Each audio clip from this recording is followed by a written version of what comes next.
Hello, everybody. So we are here with Lori Williams, and we are going to talk about controlled remote viewing. And this is our first Facebook Live for the presenters. So congratulations to you. You're the first. Yay! So jump on. If you're watching, jump on, ask your questions. Lori's going to just start describing CRV for people who are new to it, and I'll, grab the questions and read them out when we have them.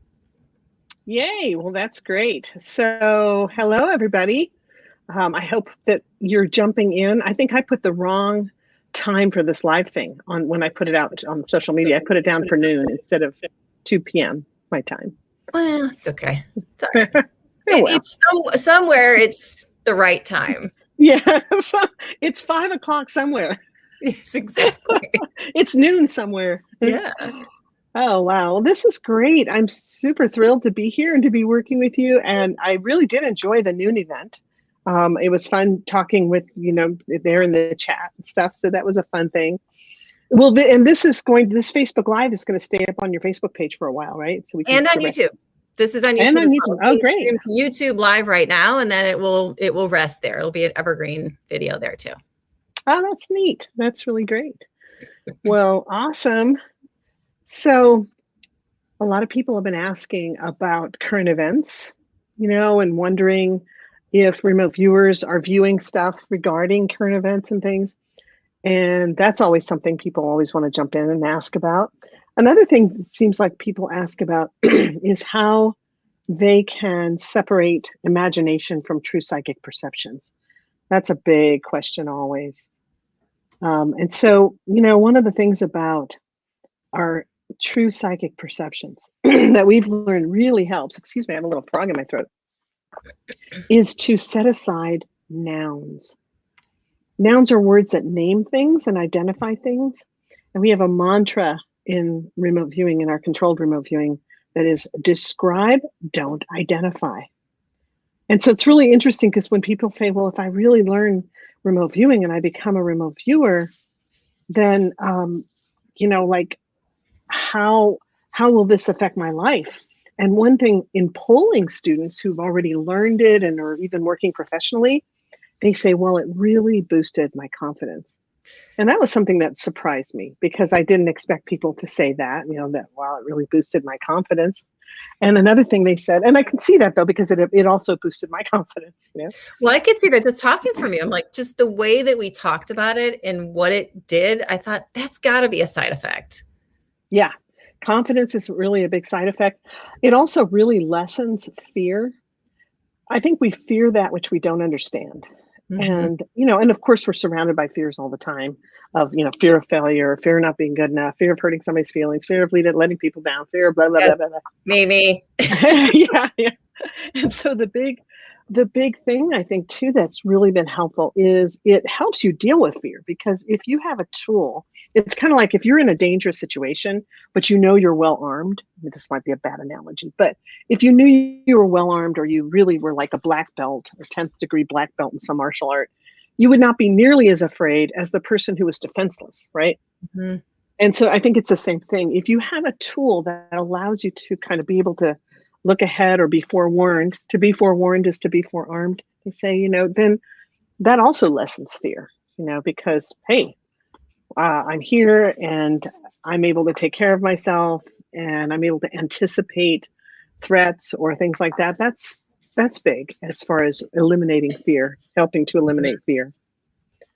Yeah. When you talk about, the students, because this is like, so this whole summit, masterclass, whatever you want to call it, is for people who are coming in with doubt, with, limiting beliefs about things. Let's just kind of address the student who is coming in with those limitations. Because you talked about in the video, like there's a student who did really well. I think it was did really well, or came in with fears and then, or doubts about the ability and then transitioned really quickly.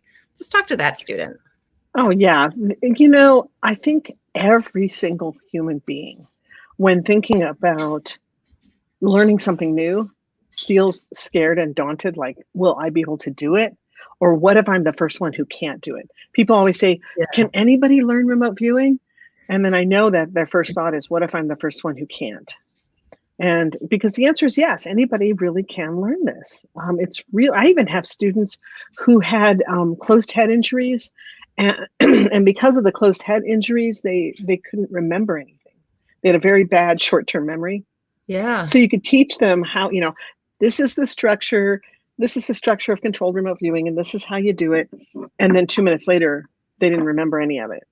Oh, And wow. so in working with them, uh, the cool thing was that because they were all really psychic, I mean, they all had really great natural ability, but they really wanted to use it within the structure that allows you to kind of extrapolate details and get tons of information in a very guided, directed way. And so Mhm. that's what they wanted, but because of their disability, it was really hard. So I created templates of the structure that they could just written templates that they could just follow. Oh, And okay. that really, really helped them because we saw that if they had someone there guiding them through the structure, their sessions would be just amazing. And then I thought, well, if we give them a written template that they can follow when nobody's there with them, that will help. And it did. It just made all the difference. And they all did excellently well. Mhm.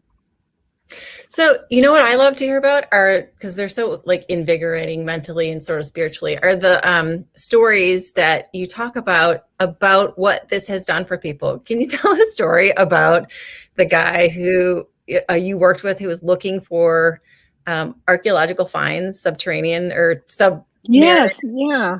Yeah, we worked with an archaeologist, and he had a company, an archaeology company, and he had dedicated his life, 40 years of his life, to finding these artifacts that he believed were on the floor of the ocean in a 200 square mile area of ocean. And he just really believed they were there because that area of ocean had been covered for 18,000 years with water. So finding artifacts there that indicated a civilization had been there at one time before it was Mhm. covered with water would be Yeah. a huge find, big find. And so he was essentially searching for what we call a pre-Adamic city. And so when he came to me and said, "Do you think you could help me?" And I said, "Well, have you ever worked with remote viewers?" He said, "Oh yeah, I've worked with remote viewers." I knew he hadn't worked with remote viewers. I knew he had worked with psychics, and a lot of people just assume it's all the same. Hmm. And so we had a team of, I believe, 14 remote viewers, and then we had 4 project managers because with a project this big, we needed a lot of project managers. Yeah. So we had 4 project managers, and I was the director. But the cool thing was that right away when the viewers did their initial session, and we have them do like a preliminary session where they just dive in. We call it kind of a quick and dirty session. They dive in, they get information, they write it up, they send it in. And then we look at what they've sent in initially to see if they're getting on target, and all of them mentioned, and they didn't know, they were the only information they were told is a target is a location, describe the target. So that's all they were told, right? So they're Yeah. totally blind to what they're doing. They don't even know they're in the ocean, right? And they all describe this tower, like this tower-like thing that looked like some kind of a cell tower or the Eiffel Tower or something like that. They're all describing it. And when you have that many viewers all describing the same thing, you're like, what could that be? So we write to the archaeologist. We're like, they're all describing this tower. What is it? And he said, oh, it's visible from the site, from the 200 square miles of ocean, is a floating naval communications tower. Hmm. And so we knew they were on target then at that point. We're like, okay, they're all where they're supposed to be. Because he said, yeah, you can definitely see it from this location. So then they all start describing ancient walls and pillars and archways and all these things. So we're like, okay, this is interesting. And they are describing sand. They're describing the water currents. And so then we send them a blank map. We send them all a blank map, and we ask them to mark the locations where they found something in this area of map, and mark them by priority. Like, this is the most important one. This is the next most important one. Are we getting some? Oh, we're getting comments in there. Oops.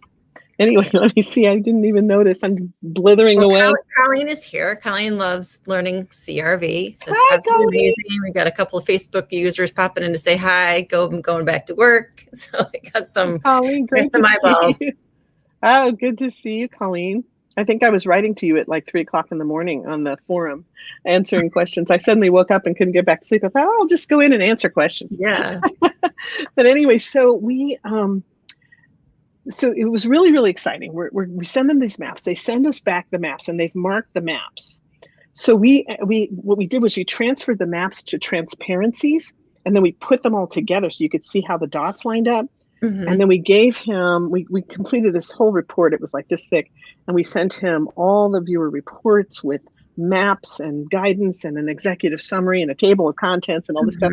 And he calls me and his voice is shaking. He's like, oh, I've never worked with remote viewers before.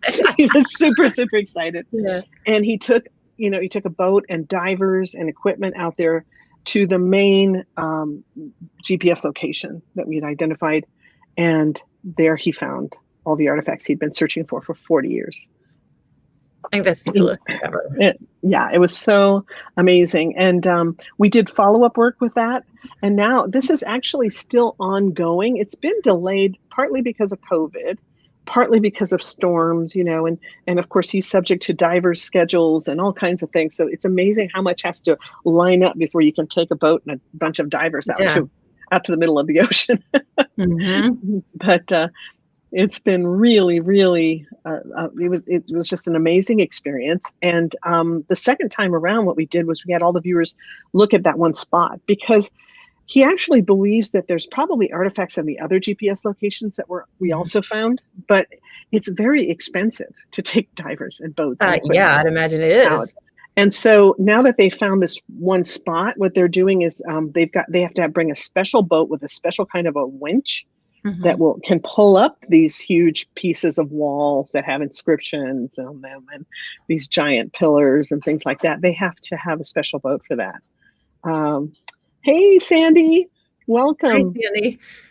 And so, so it's really fun to know all this. So they're still working all this. He told me he really wants to write a book. He's like, let's write a book together about this experience, but we can't write the book till the ending happens, right? Till we know what the ending is. And the ending is where, when they can actually pull this stuff up. And that COVID has been a major thing in delaying that this past year. So it's been. So when you work with the students, the ones that are, so what are your words of wisdom when it comes to like either making it work better for them when they're struggling, or talking about, the difference between, if there is one, imagination and intuition, or intuition and CRV, sort of the relationships and the pieces that go together? Yeah, well, those are two really different questions. And the first one, and your first question about how can we help students when they're stuck? It's really funny you asked that, because just last night, I recorded one of my Your PRV Moment videos, because the students who are part of my club PRV, they get a video from me every week. And I only had like 9 months of videos filmed, or 10 months of videos. So I thought, well, that's okay. It gives me time, because, and now I have a bunch of students who've been with me that long and are like, where's more videos. So I'm recording more videos last night and today. And one of them was about what to do when you get stuck. Like you're doing a remote viewing session and suddenly you're just like, nothing's coming. Nothing's coming. I'm just not getting anything. And I laugh about that, because how many times have we tried to meditate where you can't get your brain to shut up and you have the monkey mind? But then you go to do something psychic and suddenly your brain is as empty as it can be, it's just like, and so it's really funny, because when it comes to getting stuck, the more you just lighten up, the easier information flows. So I gave my students 7 tips of what to do when they get stuck. And some of the tips are directly related to the controlled remote viewing process, of where you have a thing called an ideogram, which is a little squiggle or a symbol that represents an overall concept. And ideograms, we joke that ideograms are like magic, because you can touch them and get information from them. So you touch the ideogram, you move your pen right back to where you want to write. So let's say I'm working on a man-made object, and I know there's a man-made object there, and I actually have an ideogram for man-made. I tap that ideogram for man-made, I put my pen back, and then I start just writing whatever's coming about the man-made. That was one tip. Another tip is change locations, because let's say my target was a person sitting at a table writing on a piece of paper, and I'm a person sitting at a table writing on a piece of paper. You can think, I'm not getting anything, nothing's coming, right? Then, if you get up, like if you're indoors, you go outdoors. and remote view. Right now, I guess you wouldn't want to do that, would you, Allison? It's pretty cold out there. No, it's like degrees and snowy, and it's freezing right now. I'm in the corner with the windows, and I'm cold. Yeah. So, and so that, you can change locations. You can also tell yourself, move up, an appropriate distance, 20 feet above this target, and describe. And then you kind of mentally figure like you're kind of floating above it and you're describing it. That's another way to do it. And so I go through all these different 7 ways. And then the last one, I'm like, if all else fails, just give yourself permission to make shit up. That's my favorite one. I like that one. Because a lot of times the reason we freeze and we not feel like we're not getting anything, it's because we're afraid to make a mistake. Whereas if you give yourself permission just to make stuff up, then you can just flow. It's like, it doesn't matter if it's right or not. It doesn't matter. I'm just going to let it flow and see what comes out. That's a lot of times when you get the very best, most spontaneous, and most accurate information. It's so often we're our own worst enemies, holding ourselves back from getting information. That would have been that was kind of my next sort of, idea, was the fact that mistakes, this concept that we hold so dear to our hearts, which is I made a mistake.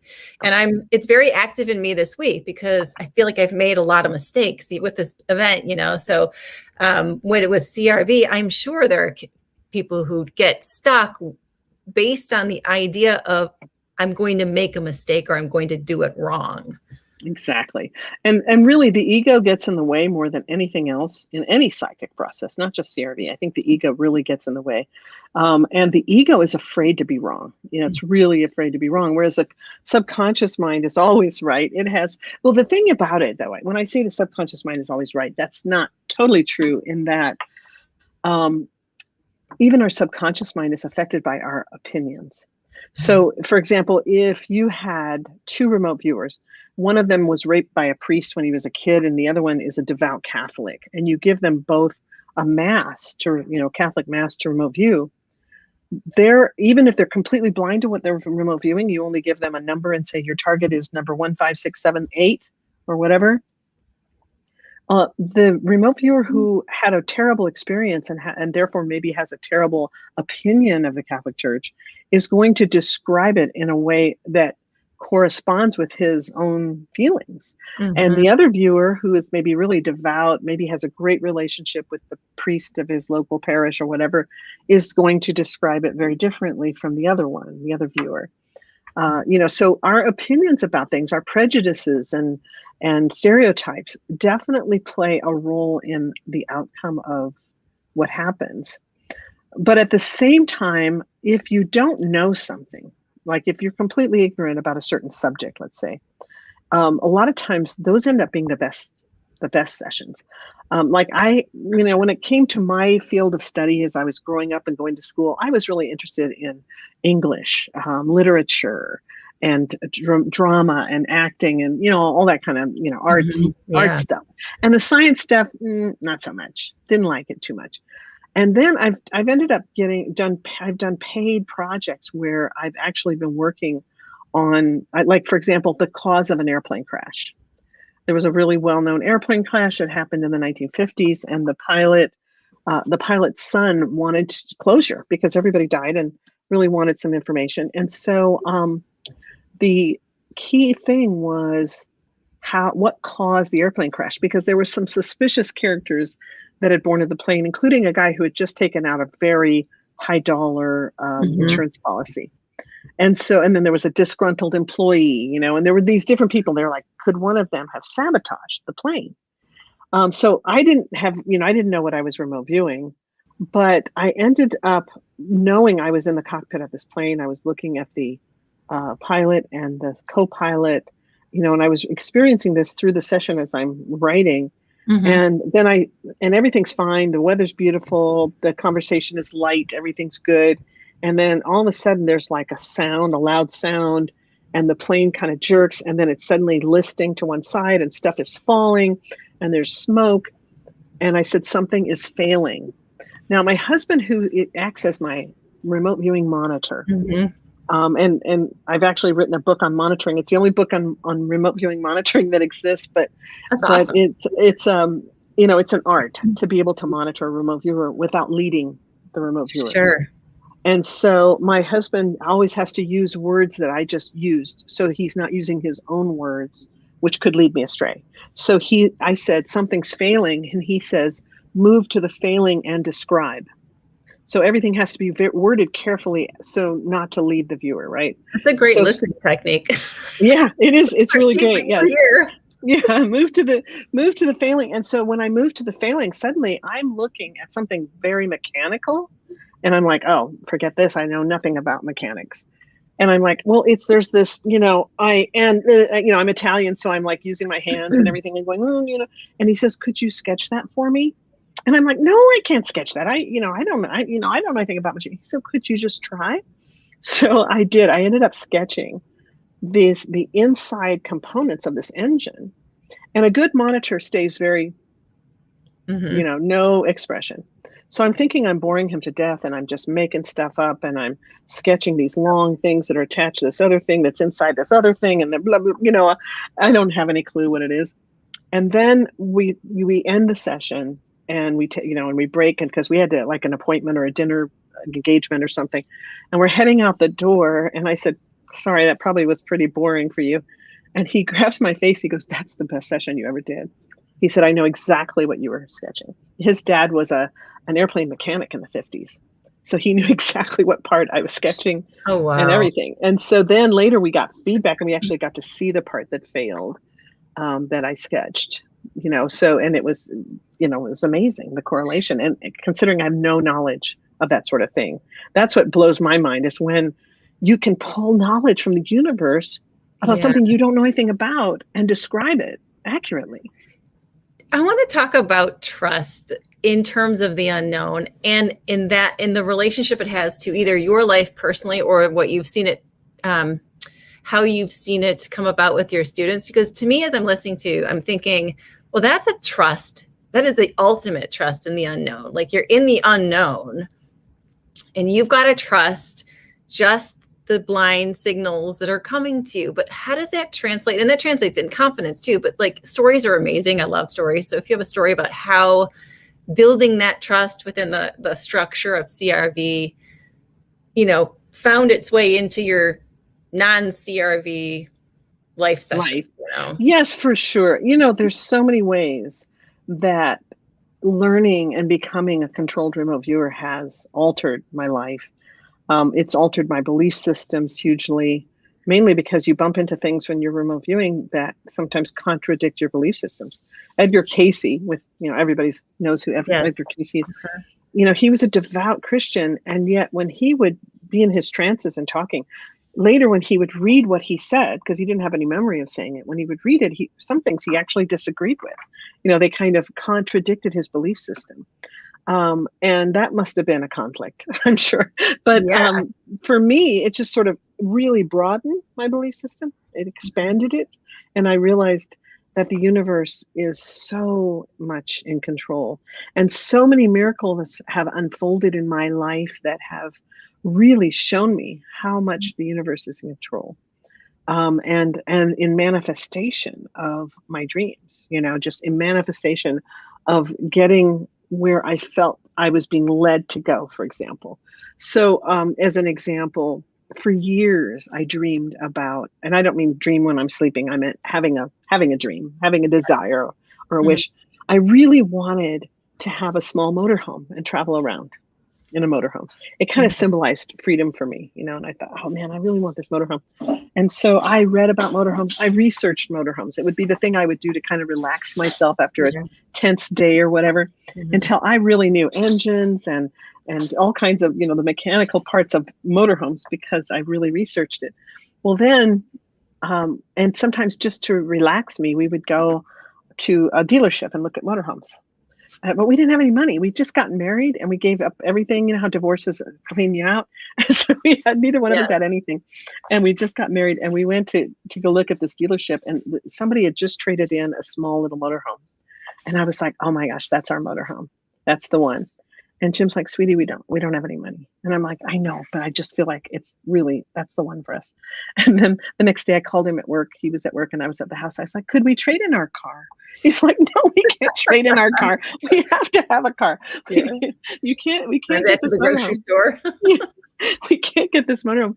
I kept feeling, I said, but I feel like it is ours. It's meant to be ours. I don't know why. I just have this knowing that that's our motorhome. A little while later, I end up on the phone with my mother. And she says, do you remember when daddy died? I gave you an envelope for you to put in your safety deposit box. And I said, yes. And she said, there are bonds in the envelope. And I think you should just cash them. I was going to have you save them for me. So when I got, older, in case I needed extra money or whatever. But she said, but I'm thinking about it. And I think you should just spend that money. And I said, well, how much is it? She said, I don't even know. So I go to the bank. I get it out of my safety deposit box. I have them check. And it's like $30,000 worth of bonds. Wow. And so I I go to the dealership. I drove from the bank to the dealership, which was really close by, and I said, "How much would you let me have this little motorhome for if I buy it cash?" And the guy's like, $21,000. Oh So I was my like, goodness. okay. So I hand him the $21,000, and then Jim comes home, and there's the motorhome in the driveway. And he's like, how did you get this motorcycle? And I said, I bought it cash. And he's like, wow. But I feel like a lot of and I could just go on with there's story after story after story of how everything has manifested. But it really, to me, CRV has played a huge role in making me trust just what you talked about, trust what I'm getting, trust that it's meant to be, and then trust that the outcome is going to happen there. I give it to the universe and the universe is going to make it happen. I think that's the biggest thing for humans is trusting when you don't know how, trusting the intuitive hits, trusting, the things that are coming through your imagination. And they're exciting when they're a desire that you have. I mean, it's like, it's just exciting to think about the things that we'd like to have. But then there's that, piece of us that goes, but you don't know how. Like, and then we give up. So that's what I hope that all of these conversations and all of this knowledge that these women are bring in this conversation of, well, what if you trusted? Maybe you don't today. Maybe you don't even trust when you're done watching all these videos, but what if you did? What would that look like? Exactly. What's really funny is, I have this set of courses that people take, and then they can join this mentoring club where they get actual mentoring to help guide them through the process and get them through quicker. And and then I'll give an assignment every month, and then we go over the assignments, and I actually go over each person's session that they sent in. And so this one girl was like, well, I started my session and I did about 5 pages, and then I realized it was all garbage. So I just threw it away and I restarted. And I was like, okay, never do that because first of all, and then I usually, if they can still retrieve them, I have them get those 5 pages. And a lot of times the 5 pages are full of very accurate information, sometimes even more accurate than the restart. And so I said, because we're building a relationship between the conscious mind and the subconscious mind, between right brain and left brain. And so in building that, if you want to establish trust, you can't tell your subconscious mind, well, I think everything you just gave me is crap and I'm going to throw it away. You need to really establish that trust. So I said, even if you think it's crap, the only part of you that can think that first 5 pages is garbage is your conscious mind. And your conscious mind is not psychic, not one iota, not even the tiniest bit. But also your conscious mind is only like 0.001% of who you are. 99.99% of who you are is your subconscious. And that's below your awareness. So you're not even aware of what's rumbling under the hood of the car kind of thing.